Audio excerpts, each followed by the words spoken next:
test of the warning alarm system for NOAA weather radio stations WXJ 89 in Wausau, KIG 65 in Green Bay, WXN 69 in Sister Bay, WWG 88 in Crandon, WWF 40 in Coloma, WNG 552 in New London, KC2 XBZ in Gresham, WNG 553 in Wasaki, and WNG 565 in Rhinelander.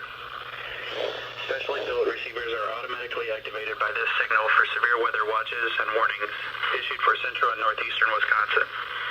Tests of this alarm system are conducted each Wednesday between 11 a.m. and noon. If severe weather threatens the area near the normal test time, the test will be postponed until the first available good weather day. The warning alarm will be activated for watches and warnings that affect these 9 NOAA weather radio stations in central and northeast Wisconsin.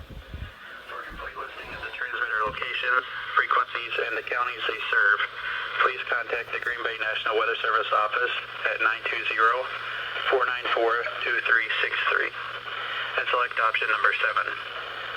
This list is also available on the internet at weather.gov/GRB. This concludes the test of the public warning alarm. We now return to regular programming.